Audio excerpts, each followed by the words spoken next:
자, 운명이 갈릴 사람들 누구냐? 더불어민주당의 서울시장 후보 얘기입니다. 더불어민주당은요, 오는 6일 지방선거 이 서울시장 경선 후보를 최종적으로 아직까지도 확정하지 않고 있습니다.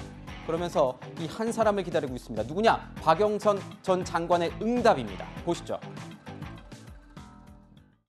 송영길, 박주민, 김진애 이 세 분이 기존 신청한 분 중에 경선 대상자로 선정이 됐고요. 그리고 지금 추가 1인에 대해서 응답을 좀 기다리는 중이어서 이것에 대해서는 우리 비대위 지도부에 일임하는 걸로 해서 그분이 수락을 하면 그분 포함 4인이 되는 거고요. 박영선 장관입니다. 우선 박영선 장관과 대화를 하고 있습니다.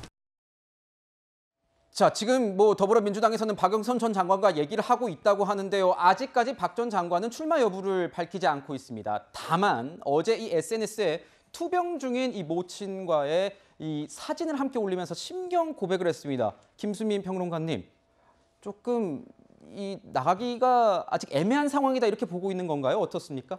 사실 이건 통상적으로 봤을 때는 현재 여러모로 박영선 전 장관이 나가기 어렵다라고 봐야 되는 그런 상황인 거고, 원래 정상적으로 이제 당에서 공천을 하고 선거 상황을 진행시킨다면 빼드리는 것이 맞는 것이죠. 근데 여기에 또 답을 기다려야 되는 것이 민주당의 사정이고, 어떤 분은 나오고 싶다고 하는데 컷오프 시키고, 어떤 분은 기다리고, 이런 것은 어느 쪽이 더 후보로 적합한지 문제를 떠나서 절차적으로 또 과정에 있어서 맞지 않는 그런 모습이거든요. 이런 것들이 민주당의 총체적인 서울시장 선거 준비의 난맥상을 보여주는 것 같고, 저는 결과적으로 최근 계속 흐름을 보면 송영길 전 대표만 억울했다는 생각이 듭니다. 송 전 대표는 본인이 뚜렷하게 내가 나가서 지더라도 희생을 하겠다라고 그렇게까지 나서왔는데, 그것을 이제 컷오프 시키려다가 또 실패하고 다시 경선으로 들어가고, 이런 과정들을 보면서 뚜렷하게 출마 의사를 갖고 있는 사람만 그동안 골탕 먹인 게 아니냐. 그것이 이제 민주당의 최근에 좀 문제였던 것 같습니다.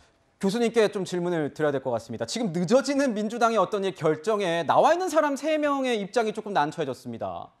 박주민, 송영길, 김진애 의원들이 너무하다. 왜 박영선 전 장관만 기다리냐 이런 반응인데요. 어떻게 보십니까? 답답하시겠죠. 저 세 분 같은 경우는. 그다음에 박영선 의원 같은 경우는 제가 볼 때는 전략 공천을 받아서는 나올 수 있습니다만 경선을 하기엔 좀 너무 늦은 게 아닌가 생각이 드는데, 내부에서 이런 판단을 했던 것 같아요. 뭐냐면 서울시장 선거 같은 경우가 어려운 선거다. 어려운 선거라고 얘기한다면 적어도 서울시장 선거에서 경쟁력 있게 진행을 하되 전체 선거판에 문제가 안 되는 상황으로 가야 된다라고 얘기했는데, 예를 들면 송영길 전 당대표 같은 경우는 대선 패배에 대한 문제가 있었던 것 같고, 박주민 의원 같은 경우는 인지도 문제랑 그다음에 부동산 문제가 걸려있던 측면이 있는 것 같아요. 좀 그런 측면에서 그런 부분에서 지난 보궐선거에서 지긴 했습니다만, 그때 진 이유는 개인적이라기보다는 오히려 그 심판론 때문에 그런 측면이 많기 어떤 때문에, 구도 때문에 졌기 때문에. 그래서 그런 측면에서는 박영선 의원으로 전략 공천을 가는 게 좋다라고 내부에 판단했던 건데, 그게 중간에 갑자기 외부로 유출이 되는 상황이 발생했기 때문에 그런 것 같고요. 좀 그런 측면에서